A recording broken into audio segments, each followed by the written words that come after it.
अस्सलामुअलैकुम, good morning, सुबह बखैर, क्या हाल चाल। अच्छा, बहुत सारी बातें हो रही हैं आजकल, जो ड्राइंग रूम डिस्कशंस होती हैं ना, जो हॉट टॉपिक्स होते हैं, पर्टिकुलरली इन दिनों में पाकिस्तान में ज़्यादा क्या बात हो रही है, क्रिकेट की बात हो रही है। ये जो बड़ा फैसला, ये जो बोल्ड फैसला पाकिस्तान ने लिया है और अपना दो टोक मौक़िफ़ दुनिया के सामने रखा है गवर्नमेंट ऑफ पाकिस्तान ने, कि हम समझते हैं कि बांग्लादेश के साथ ज़्यादती हुई है और हम उनके साथ इज़हार यकजहती करते हुए इंडिया के साथ जो हमारा मैच है 15 फरवरी को, वो नहीं खेलेंगे। आने वाले मैचेस के बारे में बाय द वे अभी कोई हतमी फैसला नहीं हुआ है। और दूसरा, हमारी क्या डिस्कशंस हो रही हैं, हमारी बसंत की डिस्कशंस हो रही हैं। You know, brands are coming up with their Basant collections as it used to be earlier in the days.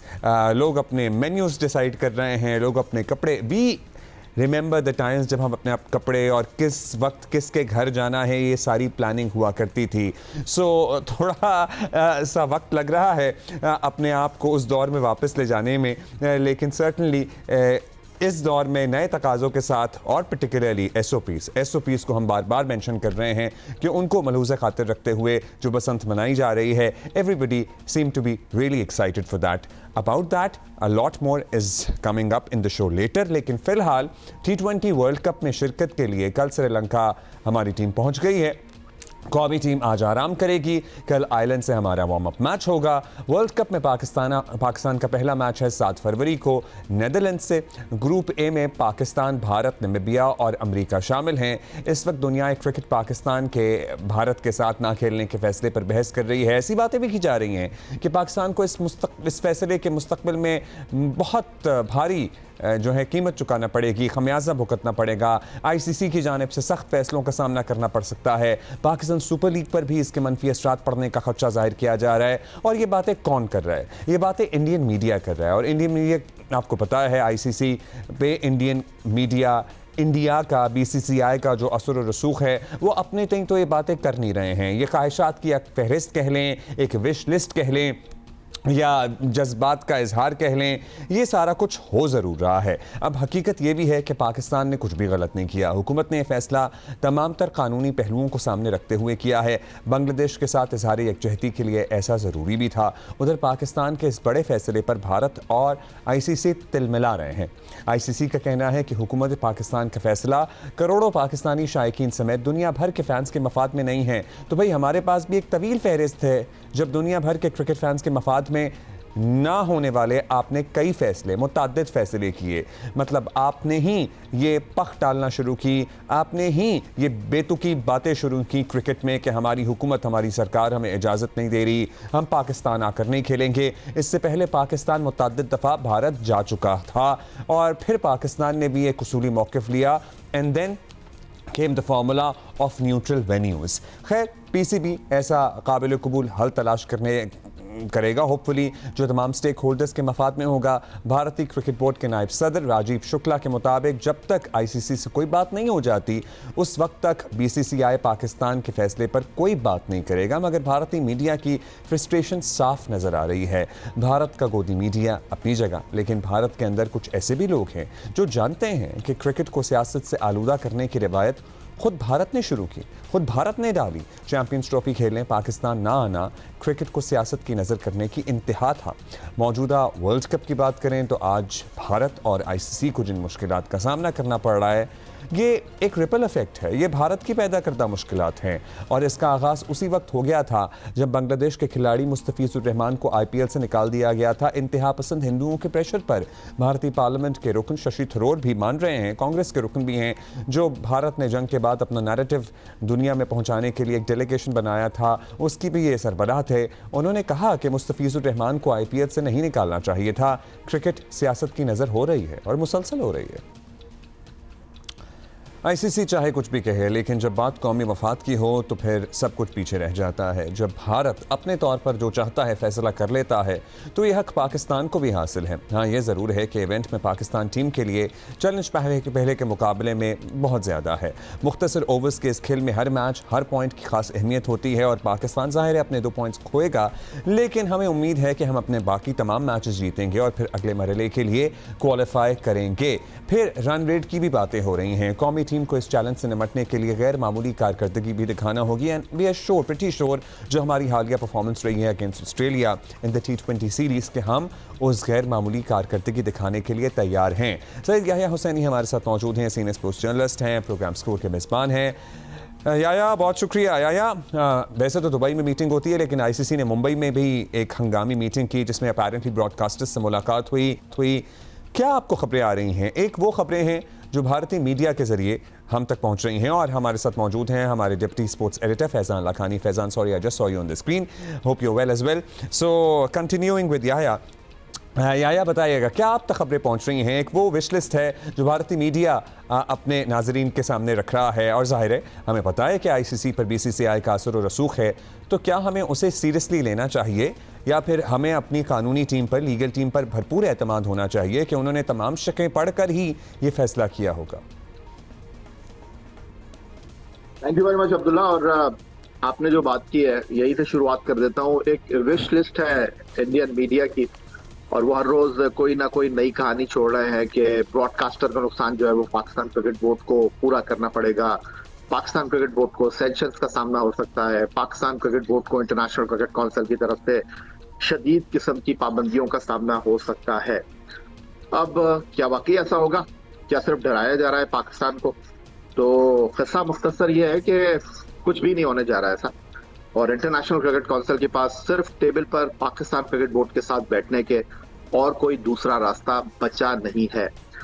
अगर आप हकीकतन मुझसे पूछना चाहें तो ये बिल्कुल भी ठीक नहीं है क्रिकेट के हवाले से कि आप कोई मैच ना खेलें, पाकिस्तान इंडिया का मैच ना हो जिसको दुनिया भर की ऑडियंस देखने की ख्वाहिश रखती है। वो लोग जो कि वेन्यू पर जाकर मैच नहीं देख सकते, अरबों रुपए लगे होते हैं, बिजनेस होता है।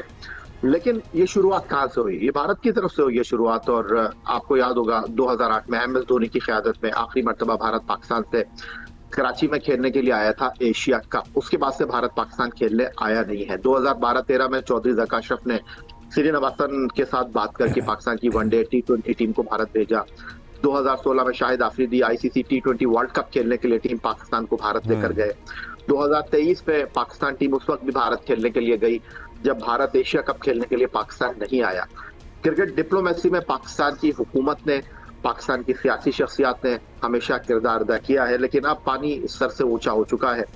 और ये जो डराया जा रहा है आपको, ये जो धमकाया जा रहा है आपको कि जी ICC के अगर इंडिया का मैच आपने नहीं खेला तो आपको पाबंदी का सामना हो सकता है, आपको शदीद किस्म के माली बहरान का सामना हो सकता है, ऐसा कुछ होने जा नहीं रहा है क्योंकि इंटरनेशनल क्रिकेट काउंसिल के गुब्बारे से हवा निकल चुकी है। और सिर्फ पाकिस्तान ने एक मैच ना खेलने की बात करके थरथल्ली मचा दी है, वो इंटरनेशनल क्रिकेट काउंसिल जिसने 28 सितंबर 2025 को पाकिस्तान इंडिया के मैच के बाद हारिस रऊफ के जहाज गिराने, उसके साथ जसप्रीत बुमराह के एक्शन के ऊपर, अर्शदीप सिंह के गुस्से के ऊपर, साहबजादा फरहान के सेलिब्रेशन के ऊपर जो है 4 हफ्ते लगा दिए थे डिसीजन लेने में। उसने छुट्टी वाले दिन जो है वो ईमेल जनरेट कर दी है। आप पूछेंगे ये सारी बातें मैं किस बुनियाद पर कर रहा हूँ? देखिए, एक मैच पाकिस्तान ना खेलने से आप बात कर रहे हैं कि इतना नुकसान होगा। इंटरनेशनल क्रिकेट काउंसिल की इमारत पाकिस्तान के ऊपर बेस करती है। पाकिस्तान इंडिया का मैच होगा तो इंटरनेशनल क्रिकेट काउंसिल चलेगी, अदरवाइज ये बंद हो जाएगी। इंडिया ऑस्ट्रेलिया, इंग्लैंड ऑस्ट्रेलिया, इन मैचों से कुछ होगा नहीं। अब अगला स्टेप पाकिस्तान क्रिकेट बोर्ड का क्या होना चाहिए? अगला स्टेप पाकिस्तान क्रिकेट बोर्ड का सिंपल ये होना चाहिए, ये पाकिस्तान अगर इतना इंटेग्रल पार्ट है, इतना इंपॉर्टेंट है, तो पाकिस्तान को इंटरनेशनल क्रिकेट काउंसिल का जो रेवेन्यू मिलता है उसमें चौथा हिस्सा मिलता है। ये नहीं चाहिए चौथा हिस्सा, हमें चाहिए दूसरा हिस्सा, हमें चाहिए बराबरी का हिस्सा इंडिया के साथ, क्योंकि इंडिया पाकिस्तान का मैच इंपॉर्टेंट है। तो इंटरनेशनल क्रिकेट काउंसिल के पास कोई दूसरा रास्ता नहीं है। अगर उनको कुछ करना होता तो पाकिस्तान टीम को वो वर्ल्ड कप में खेलने से ही रोक देते, जो On the surface of it, this sounds so unfair कि जिस टीम के साथ खेलने से उनको रेवेन्यू मिल रहा है, जिस मैच की सबसे ज़्यादा हाइप होती है, उसी टीम को चौथा हिस्सा मिलता है। अब मेरा ख्याल है कि इट्स हाई टाइम रादर कि हम अपने कार्ड्स ठीक प्ले करें और what is due now. Faizan, बताइएगा आप तक क्या खबरें पहुँच रही हैं? ज़ाहिर है एक तवील फहरिस्त है जो नए नए शोशे छोड़ते रहते हैं भारतीय जर्नलिस्ट, उनके एंकर्स, कि ये हो सकता है, ये कर देना चाहिए, ये भी हो सकता है, PSL को भी नुकसान पहुँच सकता है, लोगों को मना किया जा सकता है, एटसेट्रा एटसेट्रा। ये सब कुछ करने का मजाज है क्या ICC या अथॉरिटी है, या फिर अब चूंकि ये अना की जंग है तो फिर किसी भी हद तक गुजर सकते हैं? अब्दुल्ला, जहां तक भारतीय मीडिया का ताल्लुक है, वो तो ख्वाहिशात को खबरें बनाकर पेश कर रहा है और ऐसा कुछ हो नहीं सकता जिसका जायजा नहीं। बात की कुछ भी आईसीसी को करने के लिए उसके लिए कानूनी एक राह होनी चाहिए ना। अगर पाकिस्तान को सजा देनी है तो किस कानून के तहत सजा देंगे, अगर पीएसएल को मुतासिर करना है किस कानून के तहत मुतासिर करेंगे। आईसीसी ने खुद ये रवायत कायम की हुई है कि अगर कोई हुकूमत अपनी बोर्ड को, अपनी टीम को पॉलिसी एडवाइजरी देती है तो वो बोर्ड उस पॉलिसी को उसको फॉलो करने का पाबंद है। आईसीसी का जो तमाम निजाम चलाने के लिए जो एक दस्तावेज है जिसको association of article of association कहा जाता है, उसमें कहीं ऐसी चीज भी है जिसके इस हुकूमती गाइडलाइन को फॉलो करने पर पाकिस्तान क्रिकेट बोर्ड पर पाबंदी या मुअत्तली का सामना करना पड़े। गवर्नेंस इशू हो सकते हैं या डे टू डे अफेयर्स से मुदाखलत, जो कि पाकिस्तान का केस नहीं है। ऐसी सारी चीजें होती है तो वहां पर एक सवाल जरूर बनता है। बट पाकिस्तान सिंपली हुकूमत की हिदायत को फॉलो कर रहा है, जिस तरह इंडिया माजी में यही कहता रहा है कि हम हुकूमत की हिदायत को फॉलो करते हैं। और भारतीय मीडिया शायद ये भूल गया है कि जब भी किसी भी इवेंट के या किसी भी पार्टी से किसी भी कॉन्ट्रैक्ट साइन होते हैं ना, तो उस कॉन्ट्रैक्ट में एक क्लॉज होती है जिसको फोर्स मेजर का नाम दिया जाता है। वो क्लॉज, फोर्स मेजर की क्लॉज इस वक्त भी जो पार्टिसिपेशन एग्रीमेंट है पाकिस्तान क्रिकेट बोर्ड का, वो आईसीसी के साथ, उस पर ये क्लॉज मौजूद है। और ये अनफोर्सिन किस्म की एक सिचुएशन है, बियॉन्ड पीसीबी कंट्रोल एक सिचुएशन है। हुकूमत का कोई भी हुक्म देना पीसीबी के कंट्रोल से बाहर है। तो यहाँ पे बिल्कुल आई एम श्योर कि पीसीबी की जो लीगल टीम है, जो पीसीबी के एडवाइजर है सलमान नसीब, उन्होंने भी ये मशवरा दिया होगा चेयरमैन पीसीबी को, पाकिस्तान क्रिकेट बोर्ड को, कि हमारे पास फोर्स मेजर की क्लॉज को एक्टिवेट करने का भी ऑप्शन हमेशा मौजूद रहेगा। तो आईसीसी कानूनी तौर पर पाकिस्तान क्रिकेट बोर्ड को, जिस तरह भारतीय क्रिकेट या भारतीय मीडिया की जो ख्वाहिशात खबरें बन के लाई जा रही है, इस तरह करना कोई आसान नहीं होगा। बड़ी कानूनी पेचीदगियों का सामना करना पड़ेगा आईसीसी को, क्योंकि अगर पाकिस्तान ने इतना बड़ा स्टेप लिया है तो पाकिस्तान ने भी तमाम कानूनी पहलुओं का जायजा लिया होगा। यहाँ पर जायजा ने एक बड़ी अहम बात की है कि अब ये अंदाजा आईसीसी ने एतराफ किया, पब्लिक में दुनिया भर को अंदाजा हो गया है कि there is no India versus Pakistan game, तो आईसीसी का सारा इकोसिस्टम बैठ जाएगा। आईसीसी ने खुद अपने प्रेस में कहा है कि हमारा इकोसिस्टम इस मैच के ना होने से मुतासिर हो सकता है। और पाकिस्तान क्रिकेट बोर्ड के पास बड़ा जबरदस्त ग्राउंड है, जैसे आज ने हाईलाइट किया कि भाई हमारा रेवेन्यू शेयर अब बढ़ाया जाए, वरना हम नहीं खेलते भारत से। आप करवा दें इंडिया वर्सेस इंडिया जितना रेवेन्यू बनाना है, या India versus Australia, India versus XYZ, India versus Pakistan की जो वैल्यू है वो कोई और टीम की वैल्यू नहीं। और क्योंकि अच्छा फैजान, एक मीटिंग तो दुबई के बजाय इन्होंने मुंबई में बुला ली, ब्रॉडकास्टर्स थे, उसमें कौन लोग थे? सर जोड़कर तो बैठे हैं। फिर दूसरी जो इमरजेंसी मीटिंग्स की बात हो रही थी, क्या कोई आज भी मीटिंग स्केड्यूल्ड है? इंडिया में ही होगी या फिर दुबई में होगी? क्या खबरें हैं इस बारे में? मुझसे यही आइडिया से पूछा आपने। जी फैजान आपसे पूछ रहे हैं। देखिए, अब तो खैर फिजिकल मीटिंग की जरूरत नहीं है, जो आजकल जितना निजाम होते हैं ऑनलाइन मीटिंग भी हो सकती है। और जो भारत में जो गुफ्तगू हो रही थी वो तो क्योंकि ब्रॉडकास्टर्स इंडियन है और जो आईसीसी की जो कमर्शियल टीम है उससे भी मोस्टली इंडिया से, तो और इस वक्त सारा स्टेक होल्डर्स वर्ल्ड कप जैसे इंडिया में मौजूद है, तो शायद वहां पे कुछ डिस्कशन हुई हो। लेकिन यहाँ इससे एक और चीज मुझे याद आई कि आप इस मौके पे अगर कोई भी डिसीजन होता है तो उसमें आईसीसी से आप इम्पार्शियल रहने की बात आप एक्सपेक्ट नहीं कर सकते, क्योंकि आईसीसी के लोग की पोजीशन होल्डर्स जो है वो इंडियंस है और आप इस बात को रूल आउट नहीं कर सकते कि वो कहीं भी उनके कोई भी फैसला साजी में, जिस तरह बांग्लादेश के मामले में नजर आया कि वो इंडिया की डोमेस्टिक पॉलिटिक्स की वजह से इन्फ्लुएंस में रह गए। आईसीसी के जो चेयरमैन है जे शाह, वो भारत के शहरी और भारत के एक बड़े सीनियर पॉलिटिशियन के साहबजादे हैं। आईसीसी के जो चीफ एग्जीक्यूटिव है वो इंडियन है। तो आईसीसी के की डिसीजन मेकर्स अगर इंडियन होंगे तो आप इस बात को रूल आउट नहीं कर सकते कि इंडिया का इन्फ्लुएंस उन पर ना होगा। डोमेस्टिक पॉलिटिक्स का कोई भी डिसीजन होगा, एक क्वेश्चन मार्क रहेगा। तो बेहतर ये होगा कि चाहे बांग्लादेश का मामला हो, चाहे ये मामला हो, डिस्कशन करने के लिए अगर एक इंडिपेंडेंट पैनल रखा जाए तो ज्यादा बेहतर होगा। अच्छा, अब क्या रियाया आप बताइएगा, अब जाहिर है पीसीबी के साथ मामला तय करने पड़ेंगे। सो पीसीबी से अभी कोई राबता हुआ है? Is there any communication going on between PCB and ICC? मतलब अगर चाहता है आईसीसी के इस मामले को हल करे तो there has to be a discussion ना। और पीसीबी अपने क्या, जैसे कहते हैं, पॉइंटर्स सामने रखेगा, अपने क्या मुतालबात होंगे? एक तो रेवेन्यू की बात क्लियर कट है, तो पहले हो जानी चाहिए थी, ये तो हमें बड़ी देर से ख्याल आ रहा है, लेकिन चले आ गया तो हमें उससे टस से मस नहीं होना चाहिए। दूसरा ये कि क्या हम ये भी चाहेंगे कि बांग्लादेश को वापस इवेंट में शामिल किया जाए? Is that even a possibility now, या फिर नहीं अब उससे बात आगे बढ़ गई है? या देखिए अब्दुल्ला, बात दरअसल ये है कि अब इंटरनेशनल क्रिकेट काउंसिल घुटनों पर आ गया। पहले मैं आपके सवाल का जवाब देता हूँ, क्या बांग्लादेश की वापसी हो सकती है वर्ल्ड कप में? इसका सिंपल और सीधा जवाब है नामुमकिन। पाकिस्तान ने एक स्टांस तो लिया है, लेकिन बांग्लादेश की अब इस टूर्नामेंट में वापसी नहीं हो नहीं हो सकती। सकती। लेकिन मुस्तकबिल को मद्देनजर रखते हुए, क्योंकि पहले ये होता था कि हर 2 साल के बाद कभी इंग्लैंड, कभी न्यूजीलैंड, कभी ऑस्ट्रेलिया, कभी पाकिस्तान, कभी श्रीलंका, कभी जिस तरह भारत की इस बार बारी है, तो इंटरनेशनल क्रिकेट काउंसिल का सदर जो है वो इन मुल्कों का बंदा बना करता था। लेकिन मुस्तकबिल में अब ऐसा नहीं होगा। अब वोट की बुनियाद पर जो है वो इंटरनेशनल क्रिकेट काउंसिल का सरबरा बनेगा, और जिस तरह लॉबिंग है भारत की, तो पाकिस्तान के लिए अब स्टांस लेना बहुत जरूरी है। अब पाकिस्तान इस वक्त किस तरह स्ट्रॉन्ग फुटिंग पर है, अगर आप मुझसे पूछना चाहें तो मैं आपके सामने 2 मिसालें रख देता हूँ। जब नजम अजीज सेठी पाकिस्तान क्रिकेट बोर्ड के सरबरा हुआ करते थे, 6 सीरीज का भारत ने पाकिस्तान के साथ माहिदा साइन किया था। भारत ने उस माहिदे को फुलफिल नहीं किया, पाकिस्तान कोर्ट ऑफ आर्बिट्रेशन में उनको लेकर गया, और आपको पता है कि उसमें पाकिस्तान हार गया, पाकिस्तान को पे करना पड़ा। और पाकिस्तान के खिलाफ जो फैसला आया उसकी बुनियाद क्या थी? उसकी बुनियाद ये थी कि उस फैसले में वाज़ेह तौर पर यह लिखा गया था कि अगर 2 मुल्कों के दरमियान सीरीज में हुकूमत इनकार कर दे तो फिर सीरीज पॉसिबल नहीं है। तो पाकिस्तान कितनी स्ट्रॉन्ग फुटिंग के ऊपर है कि हुकूमत ने मना किया है खेलने से। फिर दूसरा, जिस तरह 28 सितंबर 2025 को एशिया कप क्रिकेट टूर्नामेंट का फाइनल हुआ, भारत की टीम चैंपियन बनी, ट्रॉफी उनका हक थी, उनको लेना चाहिए थी, जो उन्होंने आज तक नहीं ली। वहां सैयद मोहसिन रजा नकवी साहब as a chairman Pakistan cricket board, interior minister मौजूद नहीं थे, एशियन क्रिकेट काउंसिल के सरबरा की हैसियत से मौजूद थे। वहां पर उनसे भारतीय टीम ने ट्रॉफी नहीं ली, क्योंकि उनकी हुकूमत ने बीसीसीआई से यह कहा कि आपने पाकिस्तान के इंटीरियर मिनिस्टर से ट्रॉफी नहीं लेनी। तो इंटरनेशनल क्रिकेट काउंसिल कुछ कर सका? नहीं कर सका। कुछ नहीं कर सकता। दुनिया की 2 बड़ी स्पोर्ट्स बॉडी हैं, एक का नाम है फीफा और एक का नाम है ओलंपिक। दोनों का जो आईन है वो इस बात की इजाजत देता है कि अगर किसी भी सियासी मुदाखलत या किसी भी हुकूमत ने मुदाखलत की तो वो उस मुल्क को बैन कर देते हैं। अभी रशिया को फीफा ने बैन किया हुआ है क्योंकि उन्होंने यूक्रेन पर अटैक किया है। लेकिन इंटरनेशनल क्रिकेट काउंसिल का लॉ ये नहीं कहता। वो कहता है कि अगर कोई मुल्क की हुकूमत इनकार कर दे तो वहां पर वो हाथ बांध लेते हैं।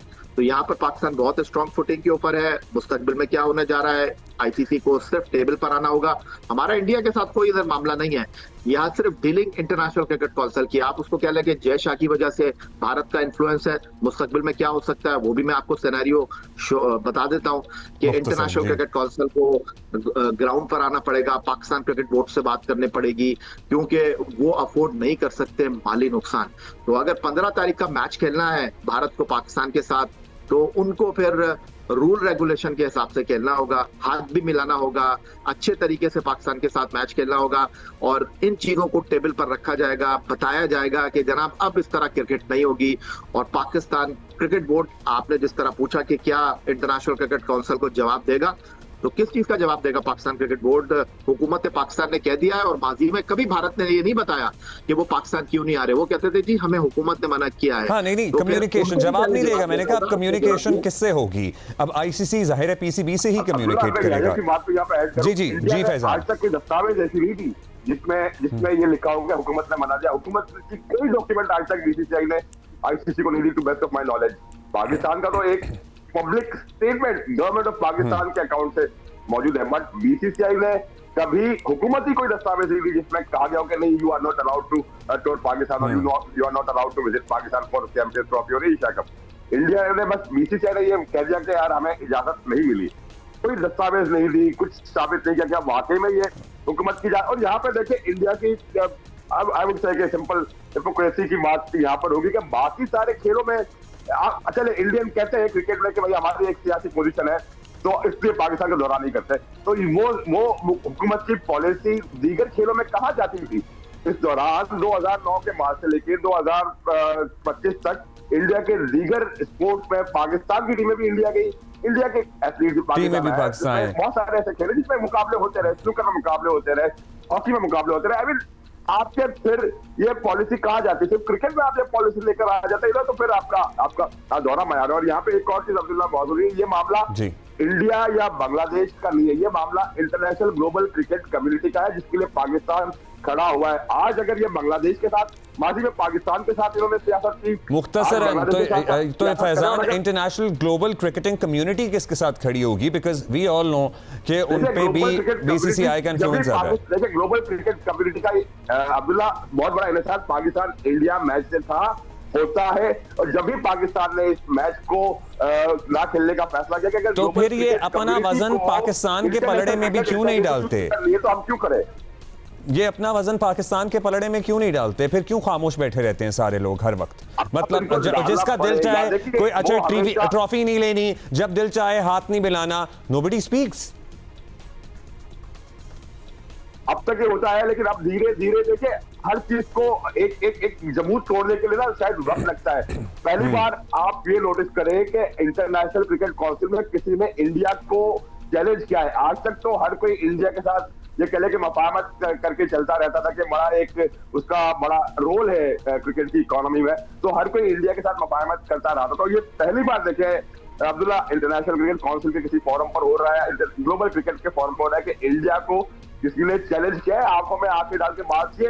And why not so? क्योंकि अब हमने ये फैसला कर लिया है बहैसियत कौम कि हमने अब अपना हक लेना है, और हम अपना हक लेना जानते हैं। और हमारी ग्लोबल स्टैंडिंग भी आपको पता है, the last year has been great for Pakistan as well. बहुत शुक्रिया आपका फैजान, बहुत शुक्रिया आपका याया हुसैनी हमारे साथ मौजूद थे। वेलकम बैक जी। ये बड़ी इंटरेस्टिंग खबर है, आप सुनिए ज़रा। कराची के एक बिजनेसमैन को अगवा करने और डरा धमकाकर लाखों रुपए तावान लेने के इल्ज़ामात में कराची से हैदराबाद तक पुलिस फंसती दिखाई दे रही है। मामला अब सिंध हाई कोर्ट तक जा पहुंचा है। हद तो यह है कि DIG ट्रैफिक पीर मोहम्मद शाह जैसे आला अफसरान के नाम भी आ रहे हैं सामने।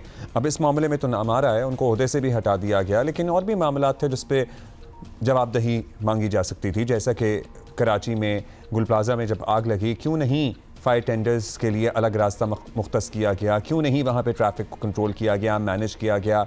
ये सारा काम भी ट्रैफिक पुलिस का था। वहाँ पे भी 80 लोग जिंदा जलकर मर गए थे। मामला खैर, अब ये मामला भी सिंध हाई कोर्ट पहुँच गया। DIG ट्रैफिक पीर मोहम्मद शाह पर इल्ज़ाम है कि उन्होंने कराची से अगवा होने वाले ताजिर के खिलाफ हैदराबाद में मुकदमा दर्ज कराया था। चंद दिन पहले पीर मोहम्मद शाह को IG सिंध पहले ही मुअत्तल कर चुके हैं। IG सिंध पुलिस के खत में कहा गया था कि 19 दिसंबर 2025 को पीर मोहम्मद शाह ने हैदराबाद में ताजिर के खिलाफ मुकदमा दर्ज करवाया। अगवा के बाद रिहाई पाने वाले ताजिर ने गिजरी थाने में FIR दी है। इल्ज़ाम लगाया कि 2 मुल्ज़िमान ने उन्हें दफ्तर जाते हुए रास्ते से रोका, अगवा किया, 10 लाख रुपए तावान लेकर छोड़ दिया। सिंध हाई कोर्ट ने इस मुकदमे में तफसीली रिपोर्ट जमा न करवाने पर IG सिंध पर भी बरहमी का इजहार किया है। अदालत ने आइंदा समात पर IG सिंध और FIR लिखने वाले ASI को ज़ाती हैसियत में तलब कर लिया है। जस्टिस अब्दुल करीम मेमन ने रिमार्क्स दिए हैं कि IG सिंध को इंक्वायरी का हुक्म दिया गया था, लेकिन उन्होंने कुछ नहीं किया। इसी बारे में हम मालूम करते हैं, हमारे साथी काशिफ मुश्ताक हमें ज्वाइन कर रहे हैं फ्रॉम कराची। काशिफ, बताइएगा, इसमें 30-31 करोड़ का क्या मामला था? मतलब क्या कोई ज़ाती रंजिश थी, क्या कोई कारोबारी तनाज़ा था जिसमें उन्होंने ज़ाहिर है अपने ओहदे का इस्तेमाल किया, पुलिस फोर्स का इस्तेमाल किया? What really happened? What's the story behind it?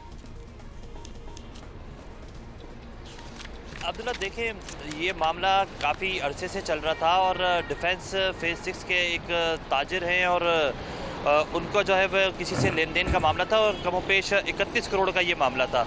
उसमें जो है वो मुबैना तौर पर ये चीज़ सामने आई कि DIG ट्रैफिक जो है साबका पीर मोहम्मद शाह साहब, उनके असर वसूख इस्तेमाल हुआ। A सेक्शन लतीफ़ाबाद हैदराबाद का इलाका है, वहाँ जो है वो एक मुकदमा दर्ज होता है।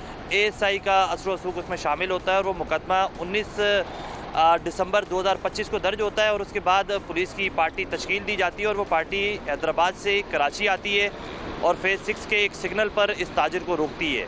जो मुकदमा दर्ज हुआ उसमें ये बताया गया कि ताजिर को रोकने के बाद अगवा किया जाता है। मुबैना तौर पर अगवा करने के बाद साथ लेके जाया जाता है, ताजिर से वहीं डील की जाती है, 10 लाख रुपए लिए जाते हैं और 30 करोड़ रुपए का जो है वो मज़ीद मुतालबा भी किया जाता है। और ये तमाम तर मामला जो है वो चल रहा होता है और ताजिर को कराची से हैदराबाद ले जाने के लिए जब हाईवे की जानिब रुख किया जाता है तो वहाँ फिर ये तमाम तर सिचुएशन चेंज होती है। जब आला हुकाम को ये चीज़ पता चलती है तो ताजिर को दोबारा से रिलीज़ कर दिया जाता है।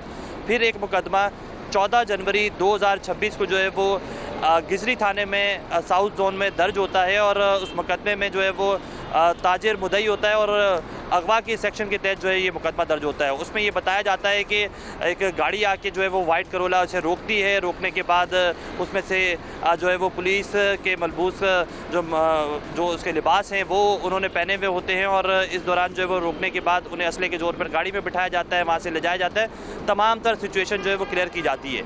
अब तक इस मामले में ये चीज़ प्रूव नहीं हो रही थी कि आया इसमें डीआईजी जो पीर मोहम्मद शाह है उनका कोई असर वसूख है या नहीं।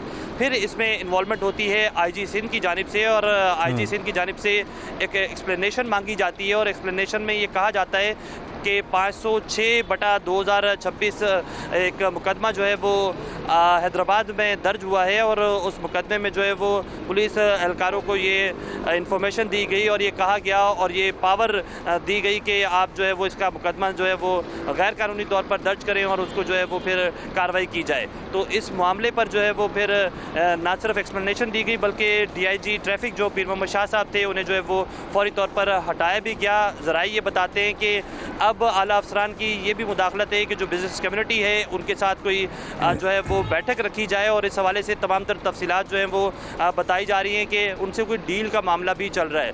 लेकिन साथ साथ आपको बताएं कि जो 3 पुलिस एहलकार इस मामले के अंदर मुलविस थे, जिसमें एएसआई हैं, एक हैदराबाद के और 2 पुलिस कांस्टेबल हैं, उन तमाम तर लोगों को भी जो है वो एसएसपी हैदराबाद की जानिब से सस्पेंड कर दिया गया, और सस्पेंड करने के बाद मामले की इंक्वायरी जो है वो बड़े पैमाने पे मुअत्तलियां भी हो रही हैं। अच्छा, कराची में अल सदर में हमने फिर सदर में अल नजीबी टावर्स के हमने फिर कुछ विजुअल्स देखे, आग लगी हुई थी, कितनी देर पे उस पर काबू पाया, क्या कितने फ्लोर्स और कितना नुकसान हुआ, मुतासर हुए, उसमें ज़रा कुछ ब्रीफली उसकी एक मुख्तसर अपडेट दे दीजिए क्योंकि what happened a few weeks earlier.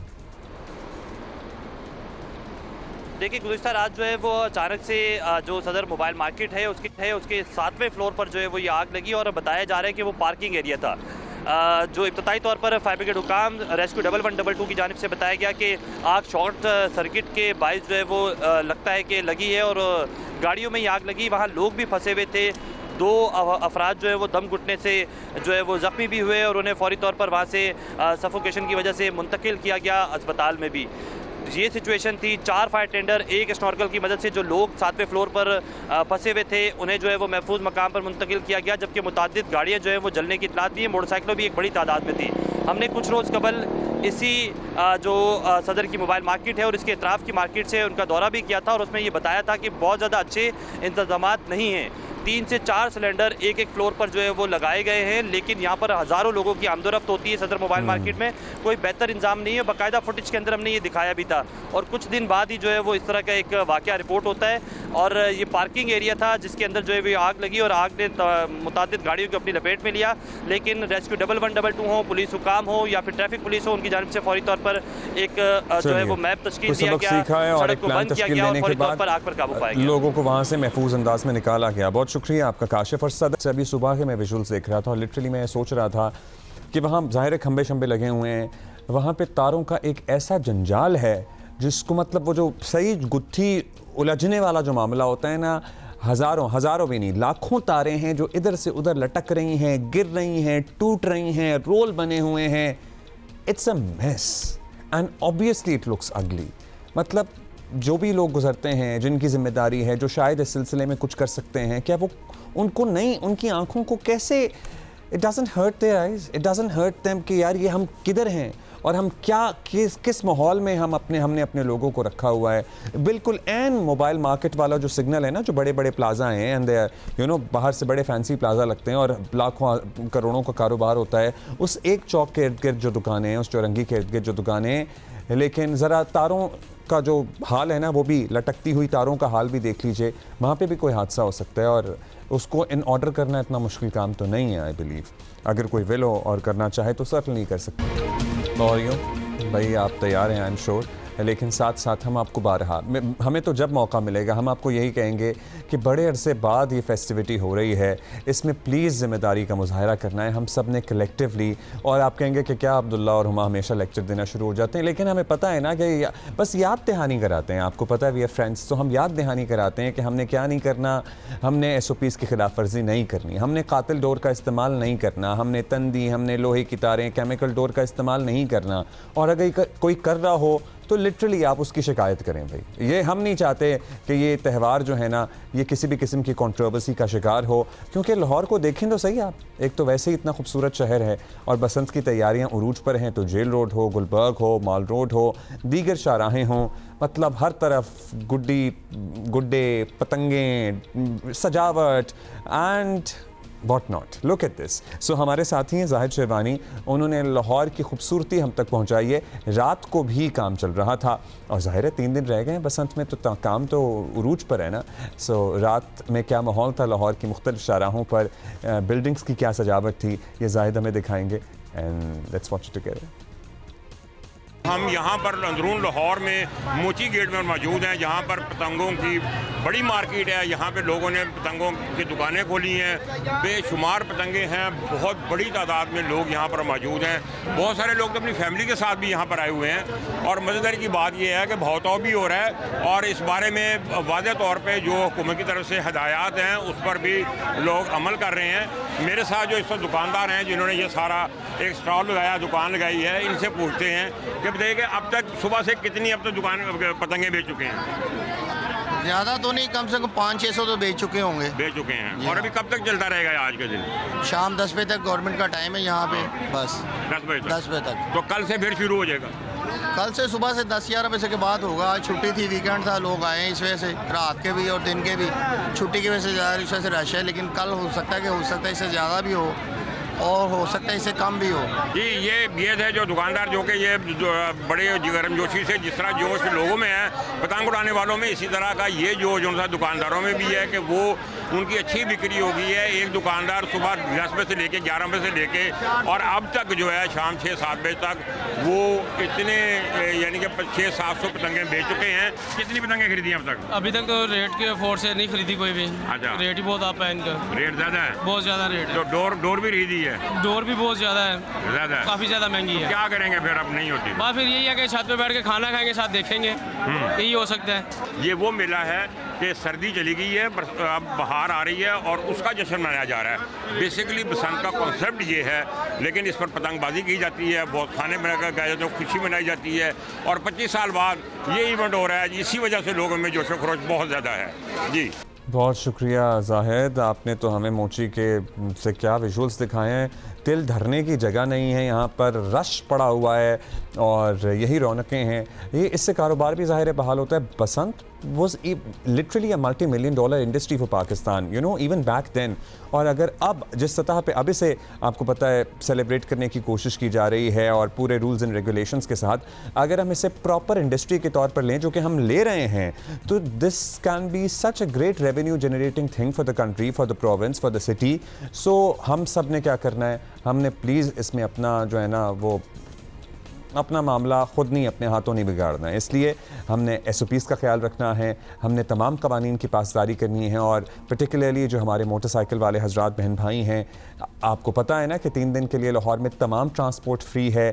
चाहे आप ऑनलाइन राइड्स बुक करा लें, चाहे इजाफी 500 इलेक्ट्रॉनिक बसें चलाई जा रही हैं, ऑरेंज लाइन हो, मेट्रो सर्विस हो, everything is free for the public and at the same time you have to install the safety rods on your motorbikes as well. और वैसे भी छुट्टी है, so ज़रा एहतियात करनी है। So, you know, this and a lot more colors of Basant from Lahore, inshallah, we'll be joining, me and Huma will be joining you tomorrow live at 9 AM, inshallah, tomorrow from Lahore. So, हम उस पर तो कल फिर बात करेंगे ही तफसील से, लेकिन एक और आलमी मंजरनामे से बड़ी अहम डेवलपमेंट, मई 2023 से तातुल का शिकार अमरीका ईरान जोहरी मुज़ाकरात फाइनली जुमे को, फ्राइडे को तुर्की में दोबारा शुरू होंगे। अमरीकी और ईरानी हुक्काम ने इसकी तस्दीक कर दी है। अमरीकी नुमाइंदा खुसूसी विटकॉफ और ईरानी वज़ीर ख़ारजा अब्बास अराग़ची की मुलाकात इस्तांबुल में होगी। इसमें सऊदी अरेबिया, UAE, कतर, मिस्र और दीगर ममालिक भी शरीक होंगे और इस्तांबुल में ईरान अमरीका दो तरफ़ा मुलाकात भी होंगी, फिर मल्टीलैटरल मुलाकातें भी होंगी। सो होपफुली कुछ मामलात बेहतरी की तरफ यहाँ से जाएँ। अभी एक ब्रेक लेंगे। This is going to be a headline break. कुछ देर में वापस आ रहे हैं। Good morning. वेलकम बैक जी, गुड मॉर्निंग वंस अगेन। खबरें बहुत सी हैं और हमने आपसे मुख्तलिफ मेहमानों की मुलाकात भी करानी है, लेकिन सबसे पहले बलूचिस्तान में आपको पता है किस तरह कार्रवाइयाँ हुई हैं और जो हमला हुआ था उसे नाकाम बनाया गया है। फितना हिंदुस्तान के दहशतगर्दों का सफाया जारी है। सिक्योरिटी फोर्सेस भारतीय प्रॉक्सीज को ढूंढ कर मार रही हैं। अब तक की इत्तलात के मुताबिक बलूचिस्तान में सिर्फ 2 दिनों में 177 दहशतगर्द वासिले जहन्नुम किए जा चुके हैं। बलूचिस्तान में सिक्योरिटी फोर्सेस के 17 जवान, 33 शहरी भी शहीद हुए हैं। कौमी असम्बली और सेनेट में भी बलूचिस्तान का मामला ज़ेर बहस आया कि दहशतगर्दों और उनके सहूलतकारों के लिए कोई जगह नहीं होनी चाहिए। वज़ीर दिफा ख्वाजा आसिफ ने बलूचिस्तान में दहशतगर्दों की कार्रवाइयों में अचानक तेज़ी की वजूहात भी बताई हैं और ये भी बताया कि मारे जाने वाले दहशतगर्द ज़्यादातर मिसिंग पर्सन्स थे। लोग कहते हैं कि ये जो टेररिस्ट होते हैं या कोई नेशनलिस्ट तहरीक होती है उनसे मुज़ाकरात करने चाहिए, लेकिन ये जो तहरीक है या ये जो लोग हैं जिनके 177 लोग जो है जो मुजरम या जुराइम पेशा लोग जो मारे गए, इसका ना कोई सियासी आइडेंटिटी है ना कोई कौम परस्त आइडेंटिटी है। ये सारी की सारी तमाम तर जो इनकी जाली जो कवर्स थे कौम परस्त होने का या सियासी होने का या हकूक की जंग होने का, वो सारे का सारा जो है ख़त्म हो गया और एक जुराइम पेशा लोगों की तहरीक जो है उसने जन्म ले लिया या उसमें ये सारी कन्वर्ट हो गई। ये बेसिकली लॉस ऑफ बिजनेस है। ये कारोबारी नुकसानात को रिकवर करने के लिए वहाँ पे तहरीक चलाई जा रही है। ये जो नेटवर्क ऑफ करप्शन जो है, ईरान से इजाज़तनामे के ऊपर जो है 60 रुपए लीटर का तेल, 40 रुपए लीटर का तेल जो है वो 200 रुपए लीटर का जो है कराची में बेच रहे हैं। 4 अरब रुपया डेली मुनाफा ये लोग कमा रहे हैं जो इस वक्त जो है तहरीक चला रहे हैं, जिसको उसको फंड कर रहे हैं। 4 अरब रुपया डेली जो है सिर्फ तेल की स्मगलिंग से, जिसको रोका गया है, जिसकी वजह से वो क्या कहते हैं इनके दुम के ऊपर पैर आया है और ये सारा कुछ वहाँ पे जो अमन अमान जो है बर्बाद हुआ है, उसकी मेन वजह जो है आपको बता रहा हूँ। और ये एक नेक्सस बन गया है। वहाँ पे जो ब्यूरोक्रेसी है उसके साथ जो ट्राइबल लीडरशिप है और क्रिमिनल एलिमेंट्स का ये एक नेक्सस बन के इस सारी तहरीक को, जो इसका क्लेम कोई और था लेकिन मकसद कोई इस वक्त और बन गया। और BLA इसको बजाय के बलूचिस्तान लिबरेशन आर्मी के नाम पे जराइम पेशा लोग जो है इसको प्रोटेक्शन प्रोवाइड कर रहे हैं स्मगलिंग को। और हमारे लॉ इन्फोर्समेंट एजेंसी बशमूल फौज के इनके खिलाफ जो है बसरे पेकार है। पिछले 2 दिन के अंदर, परसों और उसके बाद तरसों जो है, मैं आपको एग्जैक्ट फिगर्स जो है आप बताता हूँ कि टेररिस्ट 177 जो है मारे गए।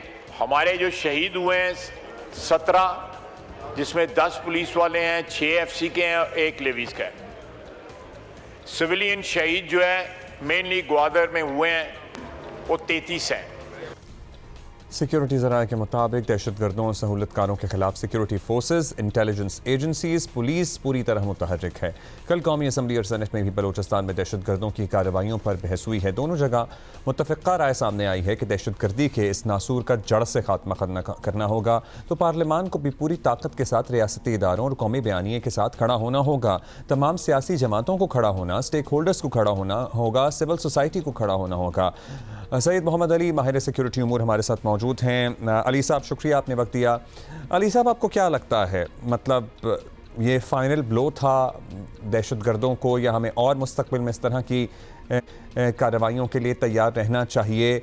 और हमारे पास ज़ाहिर असेसमेंट तो होगी कि और इस तरह के मुनज़्ज़म हमले करने की सलाहियत कितनी बाकी रहती है इन दहशतगर्द तंजीमों में इतने बड़े सफाए के बाद भी? बहुत शुक्रिया अब्दुल्ला जी। मैं समझता हूँ कि जिस तरह भी आपने वज़ीर दिफा का पार्लियामान में बयान चलाया, देखें 3 वजूहात हैं जिसकी वजह से ये दहशतगर्दी के हमलों में आपने इजाफा देखा है। एक उसका माशी पहलू वज़ीर दिफा ने बताया कि जनाब पिछले कुछ अरसे में हमारे बॉर्डर सिक्योरिटी फोर्सेस ने और कानून नाफिज करने वाले इदारों ने जो इनकी माशी कुमक और रसद है उस पर काफ़ी ज़्यादा कारी ज़रब लगाई है, क्योंकि जो माली मावनत हो रही थी इन दहशतगर्द तंजीमों की वो बड़ी बुरी तरह मुतासिर हुई है, और जो स्मगलिंग होती थी पाक ईरान बॉर्डर पे उस पर बहुत ज़्यादा उसमें कामयाबी भी हासिल हुई है और कमी आई है। दूसरा पहलू जो है वो मैं समझता हूँ इस खत्ते की जो तज़ीराती सूरत हाल बन रही है, क्योंकि देखें बुनियादी तौर पे ये जो बलोच दहशतगर्द हैं ये बलूचिस्तान को आज़ाद करना चाहते हैं, तो पाकिस्तान और ईरान दोनों से आज़ाद करना चाहते हैं। तो इस वक्त ईरान मगरबी ताकतों और इसराइल का जिस तरह से हदफ बना हुआ है, मैं समझता हूँ वहाँ भी जिस तरह की इंस्टेबिलिटी की सूरत हाल है, इसको BLA और BLF ने भी एक मौका जाना है कि बलूचिस्तान को भी उसी तरह डिस्टेबलाइज किया जाए और अपनी जो नाकाम उनकी हिकमत अमली है उसको मजीद जो है वो हवा दी जाए। लेकिन आपने जिस तरह बिल्कुल सही कहा कि 2 दिन के अंदर 177 दहशतगर्दों को हमने वासिल जहन्नुम किया है, और इससे ये साबित होता है कि हमारे जो इंटेलिजेंस इदारे हैं और लॉ इन्फोर्समेंट एजेंसीज हैं वो मुकम्मल तौर पर मुस्तैद हैं, और अगर कहीं से भी किसी किस्म की दहशतगर्दी की कार्रवाई की जाएगी तो यकीनी तौर पर उसका फौरी तौर पर कला कमा किया जाएगा। और तीसरा पहलू आप जानते हैं कि भारत को चूंकि हर महाज पे हजीमत उठाना पड़ी है और उनकी लीडरशिप कायल हो चुकी है कि बराह रास्त रवायती जंग के जरिए तो वो पाकिस्तान से पंजा आजमाई नहीं कर सकते, तो अब वो दहशतगर्दी की पुष्टपनाही करके ही पाकिस्तान को गैर मुस्तहकम करना चाहते हैं। तो आपको भारत, अफगान तालिबान और साथ ही साथ इसराइल का एक नेक्सस नजर आ रहा है। पाकिस्तान की उभरती हुई मईशत और बढ़ता हुआ जो एतमाद है आलमी बरादरी का, उसको नुकसान पहुंचाने की ये कोशिश है, जो इंशाल्लाह हमारी अवाम, हमारे सिविलियन इदारे, हमारी सिविलियन हुकूमत और हमारी अफवाज मिलकर इंशाल्लाह इस हिकमत अमली को नाकाम बनाएंगे। अच्छा अली साहब, वज़ीर दिफ़ा का ये कहना कि बहुत सारे लोग जो मारे गए हैं दहशतगर्द, उनका नाम एक्चुअली मिसिंग पर्सनस की फहरिस्त में था। ये इशू भी बहुत सालों से है, बड़ा डिस्कस होता रहा है, ज़रा सेंसिटिव मामला है, इस पर मुख्तलिफ लोगों की मुख्तलिफ आरा है। अब ये जो डिवाइड इन ओपिनियन है, ये हम आपको लगता है कि डायलॉग के ज़रिए, आगाही के ज़रिए, लोगों से बात करके इसको सॉर्ट आउट कर सकते हैं, एक यूनिफाइड ओपिनियन बना सकते हैं इन मामलात पर? अब्दुल्ला, मैं समझता हूँ कि हक़ाइक़ को अवाम के सामने अनबायस्ड और टाइमली रखना मीडिया की और आपकी और मेरी जिम्मेदारी है। तो हकीकत जो है वो 3 चीज़ें बिल्कुल सामने हैं। पहली बात ये है कि जो लोग ये बयानियाँ ऐसा बनाते हैं जो कि दहशतगर्दी की कार्रवाइयों की लिए फ़ज़ा हमवार करते हैं या ग्रीवेंस का नैरेटिव जो है वो स्टेट और अवाम के सामने वायलेंस को जस्टिफाई करने के लिए इस्तेमाल करते हैं, तो इसका जो लिंकेज है ये सामने लाना बहुत ज़रूरी है। देखिए, ये हुस्न इत्तेफाक है कि जो इतने बड़े पैमाने पे बलूचिस्तान में दहशतगर्दी की कार्रवाई की कोशिश की गई, ये जो सारे ह्यूमन राइट एक्टिविस्ट हैं जो बलोच हुकूक की बात करते हैं, महारंग बलोच कहाँ हैं? उन्होंने क्यों नहीं कंडेम किया? कार्रवाई जो दहशतगर्दी की कार्रवाई है वो तो बलूचिस्तान में हो रही है, उसका माशी, माली, जानी नुकसान तो हमारे मासूम बलोच उठा रहे हैं, तो वो क्यों कंडेम नहीं करते इन कार्रवाइयों को जो कि बलूचिस्तान की सरजमीन पर की जा रही है? तो ये इतना सादा नहीं है। तीसरी बात मैंने आपको बताया कि कुछ बैनुल-अक़वामी ताकतें भी जो हैं वो भी इनकी पुष्टपनाही कर रही हैं। एक वेबसाइट मौजूद है मेमरी, जो कि मिडल ईस्ट मीडिया की मॉनिटरिंग का एक के नाम से एक इदारा बनाया गया है, जिसमें बहुत सीनियर इसराइली इंटेलिजेंस जो साबिक ऑफिशियल हैं वो उसमें इन्वॉल्व हैं, और वो बराह रास्त जो है BLA BLF की पजीराई का बयानिया आलमी सतह पे कर रहे हैं। उसमें बरहमदाख मुफ्ती का आर्टिकल भी शाया होता है और वो इनकी मुकम्मल तौर पर आलमी सतह पे उनके लिए राय हमवार कर रहे हैं। तो एक आलमी एक कॉन्टेक्स्ट है, एक रीजनल कॉन्टेक्स्ट है, और फिर एक अवाम के सामने हकीकत को लाना। जहां तक ग्रीवेंस की बात है, मैं समझता हूं उसकी निशानदही करना मीडिया की जिम्मेदारी है, ताकि बर वक्त जो हमारे अवाम के नुमाइंदे हैं, चाहे वो इस्लामाबाद में हो चाहे क्वेटा में हो, वो उनको एड्रेस करें, लोगों के मसाइल हल करें। लेकिन बुनियादी तौर पे हमें तफरीक करने की जरूरत है अब्दुल्ला उन लोगों में जो कि जेन्युइन ग्रीवेंस रखते हैं, लेकिन आइन कानून के दायरे के अंदर रहते हुए अपने प्रोटेस्ट का हक भी इस्तेमाल करते हैं और अपने हक के लिए जिद्दोजहद भी करते हैं। लेकिन वो लोग जो इस नैरेटिव को इस्तेमाल करके रियासत पर भी हमला करते हैं, मासूम लोगों को भी शहीद करते हैं, मैं समझता हूँ उनकी बेखनी और निशानदही जरूरी भी है और इनमें तफरीक करना बहुत जरूरी है। ग्रीवेंस का मतलब जाहिर है ये नहीं है ना कि आप लोगों के शनाख्ती कार्ड देख देख कर उनको स्ट्रेट फायर करते रहें और एक दहशत की फ़ज़ा बनाएं और दहशतगर्दी फैलाएं। बहुत शुक्रिया मोहम्मद अली साहब, माहिर सिक्योरिटी अमूर हमारे साथ मौजूद थे। अभी हम आगे बढ़ेंगे और अभी आपको बताएंगे कि पोलियो को हराना है, हर पाकिस्तानी को अपना किरदार इसमें अदा करना होगा, क्योंकि ये मुस्तकिल बीमारी, मुस्तकिल माजूरी है। इस अज़्म के साथ मुल्क भर में कल से पोलियो के ख़िलाफ़ एक नई कौमी मुहिम शुरू की गई है। हर बार के 2 कतरे हैं जो वालिदैन को याद रखने हैं इस बीमारी के पाकिस्तान से ख़ात्मे के लिए।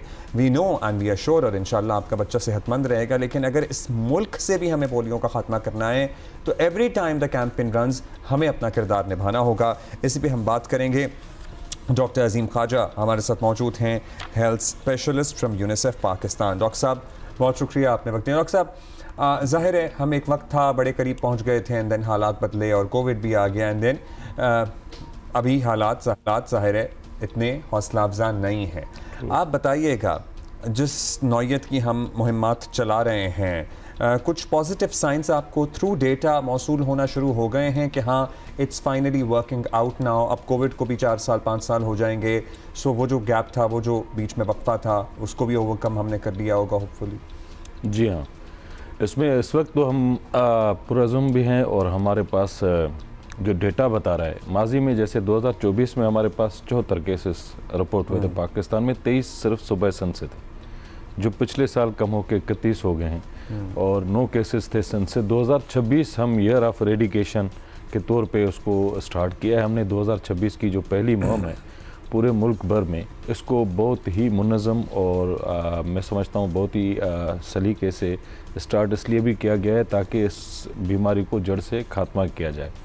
जो कुछ कंपोनेंट्स थे जैसे अफ़गान रेपेट्रिएशन वगैरह और वो जो पोरस बॉर्डर्स के हमारी जो मूवमेंट्स थी, तो वो खासे हद तक स्टॉप हो चुकी हैं। इस वक्त जो हमारी नोमैडिक और ट्रांजिट पॉपुलेशन है उसको भी अच्छी तरह से हैंडल किया जा रहा है। लेकिन इसमें जो आपने बात की कि हर दफ़ा हम ये एफर्ट्स लेते हैं, मैं समझता हूँ इसमें हर बंदे की ज़िम्मेवारी है। जैसे आप अपनी ज़िम्मेवारी निभा रहे हैं, हम अपनी front line workers door to door जा रहे हैं, लेकिन इसमें वालिदैन, community, social segment of the society, उसका बड़ा रोल है ये आगाही देने के लिए कि जदीद हेल्थ के अंदर वैक्सीनेशन ही जो है ना ग्रोइंग डेवलपमेंट है। कोविड आया तो हमने वैक्सीन से निजात हासिल की, इसी तरह से पोलियो है, इसकी वैक्सीन से निजात होगी। लेकिन एरेडिकेशन जिस दुनिया ने भी की है उसने अपने ग्राउंड पे एरिया लेवल पे 95% से ज़्यादा कवरेजेस लिए। तो ये बहुत ज़रूरी है, इसलिए हर बंदे को, हर मकतब फ़िक्र को हमारे साथ सपोर्ट करना होगा। और इस पोलियो मुहिम के अलावा एक वालिदैन ये सवाल करते हैं कि भाई हमने अभी तो 3 महीने पहले पिलाए थे बच्चों को कतरे, तो अब दोबारा हमें क्यों पिलाने की ज़रूरत है? क्या इससे कोई नुकसान तो नहीं होगा बच्चों को? इस बारे में प्लीज़ ज़रा एक्सप्लेन कर दीजिएगा। जी, एक्चुअली हमारे पास 2 किस्म के रूटीन इम्यूनाइजेशन के प्रोग्राम है। एक रूटीन इम्यूनाइजेशन का प्रोग्राम है जो एक साइकिल है, बच्चे को पैदाइश से लेकर 15 माह तक वैक्सीन की जाती है। एक है सप्लीमेंट्री इम्यूनाइजेशन जो पोलियो की सूरत में हम देते हैं। दोनों ज़रूरी है चूँकि हम एंडेमिक कंट्री है और हमारे यहाँ ये वायरस पल बढ़ रहा है। इसमें जो बच्चा भी पैदा हो रहा है वो रिस्क कैरी करता है।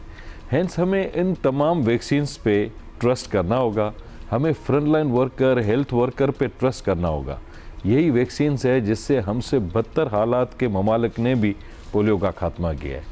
और पोलियो खात्मे के लिए ज़रूरी है कि आप हिफाजती टीकाजात का जितनी दफ़ा भी आपके पास पोलियो के जितनी दफ़ा भी आते हैं इसका फ़ायदा ही है, नुकसान इसका उसका कोई नुकसान नहीं, इसका सिर्फ फ़ायदा है।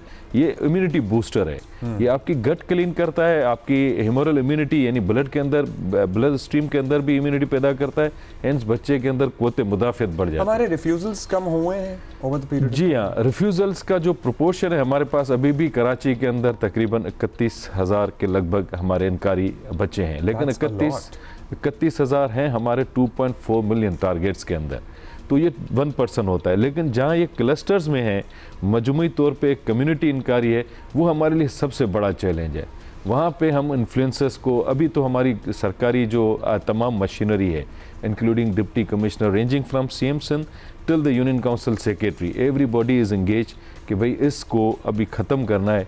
और मुल्क के because they are influencers in the community और कम्युनिटी उनकी बात सुनती भी है, तो हम उन सब से मदद भी तलब करते हैं उनको। We have identified the pockets जहाँ एरियाज़ में लोग, अच्छा ये कलेक्टिव डिसीजन लेते हैं कम्युनिटी वाइज कि हाँ जी कम्युनिटी लीडर ने कह दिया कि खबरदार जो पोलियो वर्कर आया तो उसको सब ने मना करना है, या फिर इंडिविजुअल हाउस होल्ड डिसीजन होते हैं कि हाँ जी ख़ानदान एक ये फैसला ले रहा है?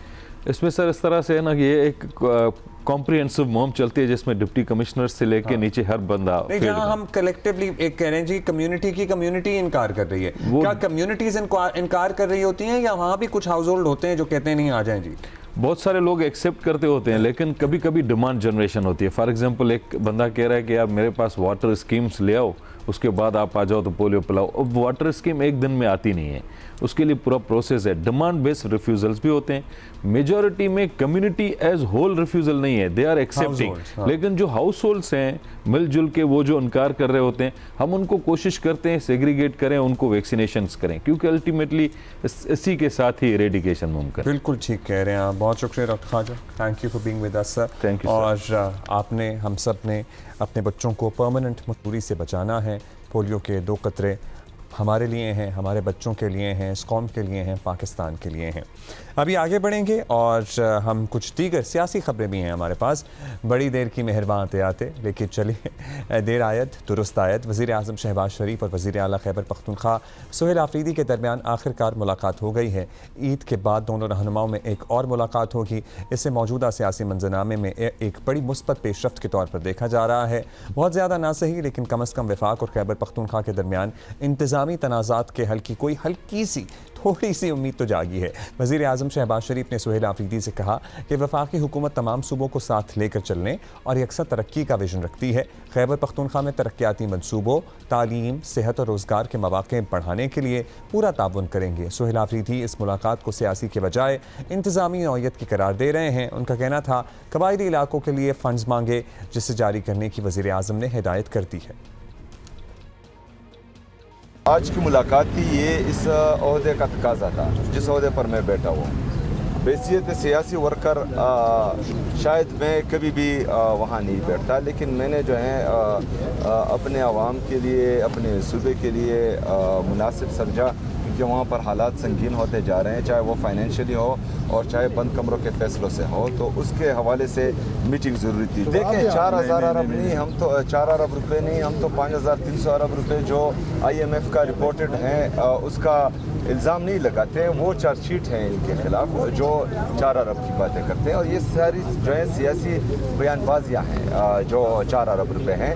5300 अरब रुपए की बात अगर हम करते हैं तो वो IMF ने रिपोर्ट की है, वो हम इल्ज़ाम नहीं लगा रहे हैं। 4 अरब रुपए जो है थोड़ी रकम है। जो मेरे तिरा के लोग कुर्बानी दे रहे हैं उसके लिए 4 अरब रुपए कुछ भी नहीं है। जो मेरे कुरम के लोग कुर्बानी दे रहे हैं उनके लिए ये रकम कुछ भी नहीं है। जो बाजावड़ की आवाम कुर्बानी दे रहे हैं ये रकम कुछ भी नहीं है। आप अगर फ़र्ज़ करें उन पैसों पर तनकीद करेंगे तो आप उस कुर्बानी को रद्द करेंगे। दहशतगर्दी से मुताल्लिक़ खैबर पख्तूनख्वा हुकूमत और वफाक में बहुत ज़्यादा इख्तलाफात हैं। इस अहम इशू पर बात करने के लिए यह मुलाकात बारिश का पहला खतरा साबित भी हो सकती है। तहरीक इंसाफ ने 8 फरवरी को मुल्क की एहतजाज का ऐलान कर रखा है। अगर यह एहतजाज कानूनी दायरे में रहता है तो हो सकता है कि इमरान खान से मुलाकातों पर बंदी के फैसले पर हुकूमत भी कुछ नरमी दिखाए। वैसे तो आज भी ये मौजूदा आज जिस पे हम बात कर रहे हैं उसमें भी कहीं इशारे मिल रहे थे कि शायद मुलाकात हो सकती है, किसी से ज़ाती मौलद से मुलाकात हो सकती है। वज़ीर आज़म के सियासी मुशीर राना सनाउल्लाह ने भी तस्दीक की है कि वज़ीर आज़म की सुहेल आफरीदी से मुलाकात भी बहुत अच्छे माहौल में हुई है, बल्कि उन्होंने एक बार फिर इमरान खान से मुलाकातों पर पाबंदी हटाए जाने का इशारा भी दिया है। कहा जा सकता है कि बहुत ही अच्छे अंदाज में जो है वो मुलाकात हुई। सूबाई हुकूमत का जो भी किरदार बनता है दहशतगर्दी के हवाले से, तो उसको वो भरपूर तरीके से अदा करेंगे, अदा कर रहे हैं। उन्होंने इस बात की भी यकीनदारी करवाई कि आइंदा वो उन तमाम मीटिंग्स में शरीक हुआ करेंगे। प्राइम मिनिस्टर ने जब उनको वेलकम किया तो उसके साथ ही उन्होंने ये कहा कि आज हम इस 2 निकाती एजेंडे के ऊपर जो है वो बात करने के लिए बैठे हैं। हाँ, अगर 8 फरवरी के बाद कोई नई डेट ना दी तो फिर तो होनी चाहिए, फिर ना मुलाकात होने का तो फिर कोई जवाब बाकी नहीं रहता।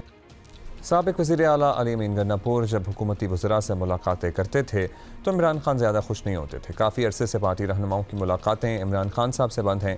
ज़ाहिर यही रखता है कि वज़ीर आज़म शहबाज शरीफ से मुलाकात में बानी PTI की मुशावरत तो शामिल नहीं है। इस मुलाकात पर उनका रद्द-ए-अमल क्या आता है ये तो आने वाला वक्त ही बताएगा, लेकिन आने वाले दिनों में सियासी हालात बहुत अहम हैं। सियासी इख्तलाफात कैसे भी हों, जब बात अवामी फलाह, रियासती मफाद की आ जाए तो मिलकर चलना ही चाहिए, सबका फ़ायदा होता है। यही वजह है कि सुहेल आफरीदी की वज़ीर आज़म से मुलाकात को दानिशमंदाना करार देते हुए सियासी हलकों में सराहा भी जा रहा है। उमर चीमा सीनियर सहाफ़ी तज्ज़ियाकार हमारे साथ मौजूद हैं, उनसे ज़रा बात करते हैं। चीमा साहब शुक्रिया। चीमा साहब, वज़ीर आज़म और वज़ीर आला पख्तूनख्वा की मुलाकात से मुताल्लिक ऑफिशियल बयानिया तो दोनों जानिब से यही है कि गैर सियासी खालिसतन इंतज़ामी उमूर पर बातचीत के लिए मुलाकात थी, लेकिन मुलाकात होना ही अपनी जगह बड़ा अहम है। आप समझते हैं कि हम बर्फ़ पिघलना कह सकते हैं इसको, कुछ उम्मीद रखनी चाहिए? अच्छा, ये जो बात कर रहे हैं ना, ये गैर सियासी मुलाकात है, मैं उसको वैसे एक गैर सियासी ही समझता हूँ। वो इसलिए कि जिस तरह होता है ना कि वो कहते हैं कि आंखें माथे पर रखना, आंखें माथे पर रख कर बात करना, वो वही वाला स्टाइल है। ऑब्वियसली एक सूबे का और वफाक का आपस में ताल्लुक़ है और उनकी आपस में ज़रूरतें भी एक दूसरे से वाबस्ता हैं। जो एक फ़ंड्स का इशू है, KP को डेफिनेटली चीफ मिनिस्टर चाहेंगे कि वो उनके फ़ंड्स के इशू रिज़ॉल्व किए जाएँ। और इससे ज़्यादा कि क्या बर्फ़ पिघली है या नहीं, अभी मेरे ख़्याल सर्दी बाकी है, अभी बर्फ़ पिघली नहीं है। ये इस मुलाकात को इतना ही समझा जाना चाहिए जितनी कि है। और उसकी वजह यह है कि जब चीफ मिनिस्टर जो हैं वो उनका ना कोई इमरान खान के साथ रब्ता है, ना वो कोई मैंडेट लेकर आए हैं, बज़ाते खुद वो कोई फ़ैसला कर नहीं पाते। वो उधर इसलिए मौजूद हैं कि इमरान खान के वो एक नुमाइंदे की हैसियत से मौजूद हैं, लेकिन नुमाइंदा इस तरह से कि वो चीफ मिनिस्टर हैं, यानी कि एक सूबे के सरबराह की हैसियत से वो उधर गए हैं, मुलाकात की है, अपने मसाइल पर गुफ्तगू की है। अगर वो ना जाते तो फिर एक आर्गूमेंट ये होता कि वो वफाक के साथ तावन नहीं करते, वफाक उनको फ़ंड्स क्यों रिलीज़ करेगा। तो लिहाजा मेरा ख्याल है कि ये ज़्यादा फंडिंग का इशू है, उसके रिलेटेड है। ये एक गैर सियासी गुफ्तगू है, ये ज़्यादा मुआशी मामलात पर, माली मामलात के हवाले से गुफ्तगू है। अच्छा चीमा साहब, अब ये बात भी नज़रअंदाज नहीं की जा सकती है कि सुहेल आफरीदी ने यह मुलाकात इमरान खान की इजाज़त या मर्ज़ी के बगैर ही की होगी। ज़ाहिर मुलाकात हो ही नहीं रही किसी की भी उनसे, तो कहाँ से इजाज़त लेंगे।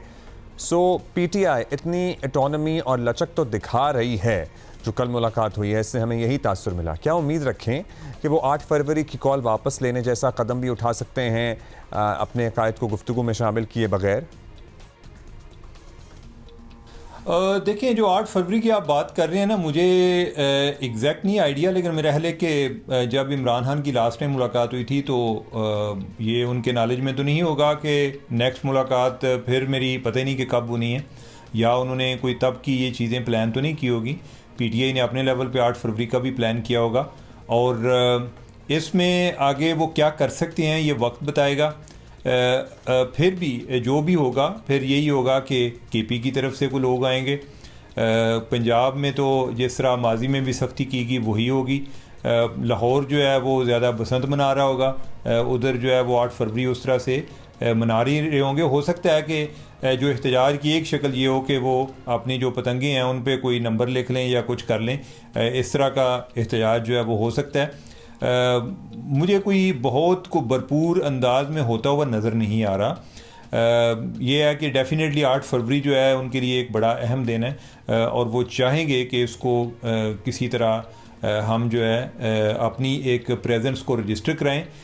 लेकिन यह है कि जो उन्होंने जो कॉल एक दे दी है, उसको कॉल को वापस लेना या तो कोई बहाना बनाएंगे, या फिर यह है कि इंतज़ार करेंगे कि अगर कोई वो कोई अच्छा शो ऑफ़र कर सकते हैं, कोई बंदे ला सकते हैं। अब बंदे किधर लाएंगे, क्या इस्लामाबाद में लाएंगे, ये भी मुश्किल ही नज़र आता है। तो ओवरऑल मुझे नहीं लगता कि 8 फरवरी को बहुत बड़ी कोई चीज़ होने जा रही है। कोऑर्डिनेशन के भी मसाइल हैं। पहले भी जो इनकी एक वीडियो लीक हुई उसमें भी पता चलता है कि बिल्कुल एट द 11th आवर जो है लोगों को बता रहे होते हैं, और इनको आइडिया भी है कि पंजाब में सख्ती काफ़ी है, उधर से इनके लिए एक जो क्राउड है उसको निकालना बहुत मुश्किल होगा। तो अब ये है कि देखते हैं इनके 8 फरवरी के हवाले से वो क्या करते हैं। या तो उनको कोई ऐसा बहाना मिल जाए जिसको वो बुनियाद बनाकर उसको कैंसिल कर दें, या फिर ये है कि उस दिन जो भी हो फिर उसके मुतज़ाद दावे होते रहेंगे कि नहीं इतने बंदे निकले थे, इतने निकले थे, या फ़लाँ इशू बना था, नहीं तो हमने इस्लामाबाद का घेराव कर लेना था। तो मेरा ख्याल है कि इसका जो अंदाज़ा है ना ज़्यादा 8 फरवरी को ही होगा। फिर हल्का फुल्का होके ख़त्म भी हो जाए। वैसे तो छुट्टी है तो शट डाउन इतवार है। खैर, बहुत शुक्रिया आपका चीमा साहब। लेकिन चीमा साहब ने बात की ना कोई नंबर लिखने पतंगों पे, ये हम याद करा दें कि ये आपकी पकड़ होगी इस पर। लाहौर में बसंत पे पतंगबाजी के दौरान किसी भी किस्म की राइटिंग, किसी भी किस्म की सियासी तशहीर, कोई नंबर, कोई नारा, किसी सियासी लीडर की कोई तस्वीर, चाहे हुकूमती हो, अपोजिशन हो, इट इज़ नॉट अलाउड। और ड्रोन सर्विलेंस है। अगर आप चाहते हैं कि आपकी आपके दोस्तों की, रिश्तेदारों की बसंत ना ख़राब हो तो ये नंबर वंबर लिखने वाले मामला भी ना कीजिएगा, otherwise you would be held accountable. So by law ये जो SOPs बसंत के आए हैं, इसमें किसी भी किस्म की writing on the patang, on the gudda guddi is not allowed. Just a reminder for everybody in Lahore. अभी एक ब्रेक ले रहे हैं, थोड़ी देर बाद वापस आ रहे हैं।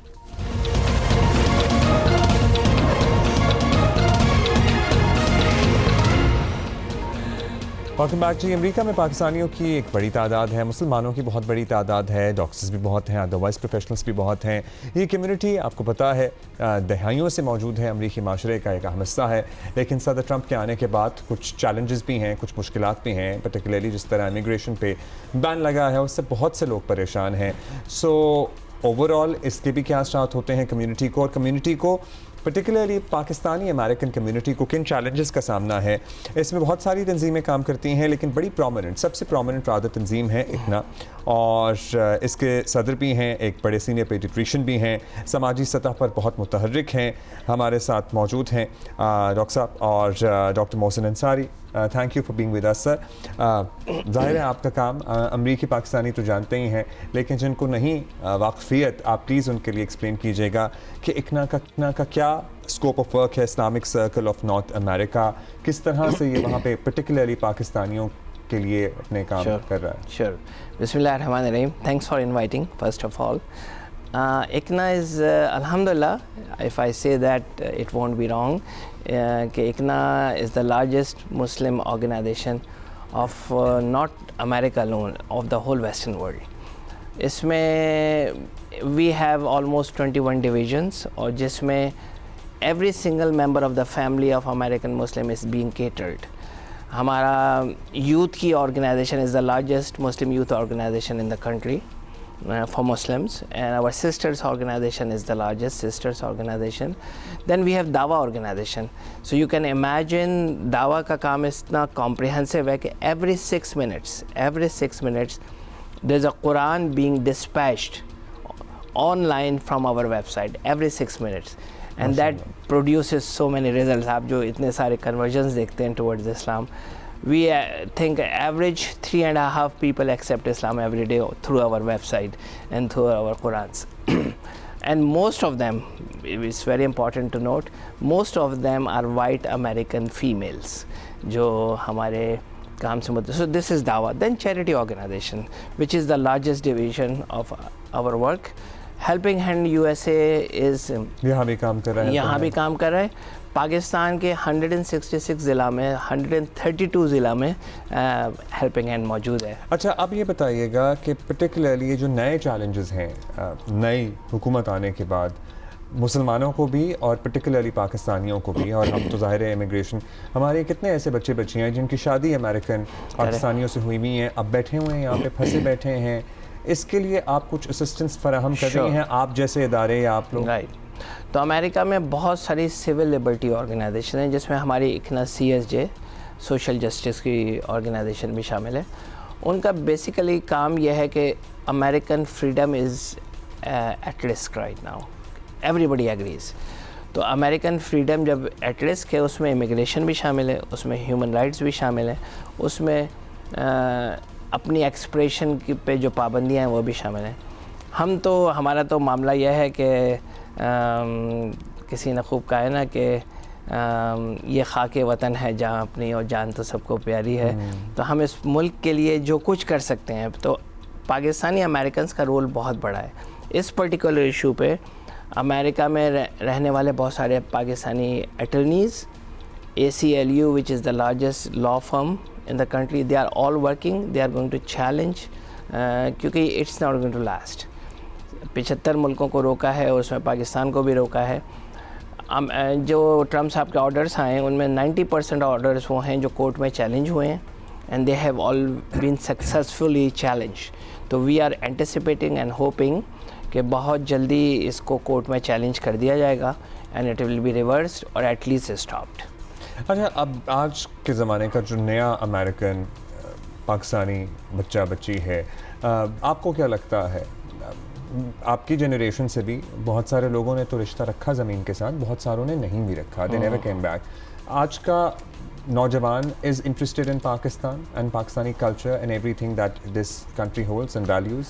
यस, दो चीज़ें ऐसी हैं मैं पाकिस्तान के लिए हमेशा कहता हूँ जो पाकिस्तान से मोहब्बत को बढ़ाती हैं। हम पाकिस्तान में होते थे, I went USA 30+ years back. दो चीज़ों ने जिसने पाकिस्तान से गैर मामूली ताल्लुक़ को रखा हुआ है। एक तो ये पाकिस्तान में जो चीज़ बहुत, I have travelled all across the world, majority of Muslim countries and western countries. Pakistan की सबसे यूनिक बात जो है वो नबी सल्लल्लाहु अलैहि वसल्लम से मोहब्बत है। This is something which brings Pakistanis together. और दूसरी चीज़ जो है वो है क्रिकेट। So, जो ज़रा आजकल मुश्किल में पड़ी हुई है। डॉक्टर साहब, that is all the time we have. Thank you for being with us and keep doing what you're doing. Good luck for that. So, अभी हम एक ब्रेक लेंगे. We have a meeting for us from Croatia. She's serving in Kuwait these days और यहाँ Pakistan arts council Karachi में एक residency programme offer करने वाली हैं. आपसे तारुफ कराएंगे इस ब्रेक के बाद. Thank you, sir. Thank you, sir.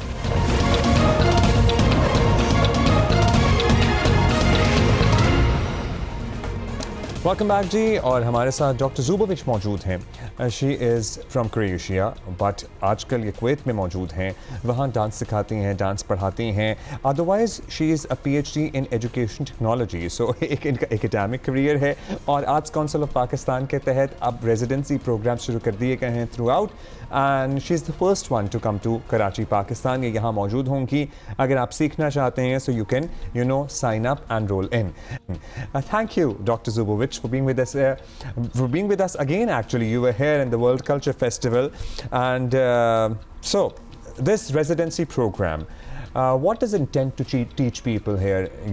The dancers who are interested, and what things around, what components of the syllabus are you covering in this residency program? First, thank you for having me here and the warm welcome. This is just one of the first arts in residency visits that Arts Council has organized. I'm the first one to start this wonderful practice. And to answer your question, we will be focusing mostly on movement research, on embodied practice, and to tap into methodologies for heightening artists', let's say, expressive capacity. We wish them to be able to fully embody and convey the message they have, the idea behind the dance, whether that's an emotion or It's almost a 20-day workshop or rather a program. It's a 20-day workshop. This is specifically something I would like to cover with the students of the Arts Council, but for the general public, it will be a more overall introduction to ballet and what it means to. You have been the former principal dancer at the Croatian National Theatre as well, and you have done ballet, throughout your life. When we think about ballet and when we look at people performing, dancers performing ballet, I'm sure it requires immense precision and discipline. So what does ballet teach you about life beyond stage? I guess it gives you an array of very important life skills, let's say. Teaches you discipline, teaches you to show up, to work alone, to work in the group, to fail 9 times and try again.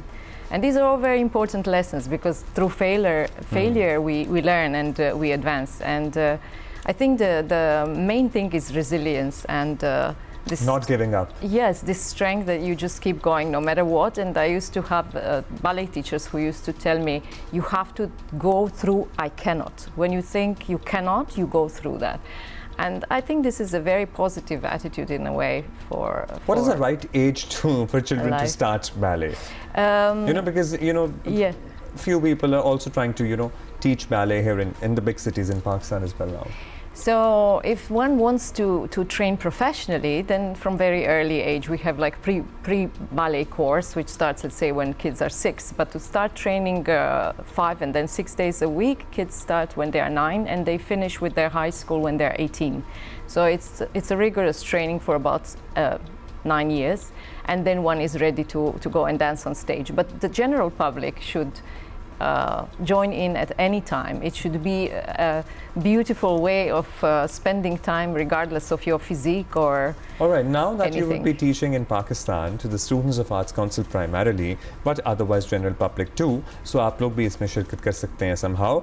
Having worked across Europe and then Middle East, do you adapt your dancing techniques and the outline that you cover, your dancing education rather, according to different cultures?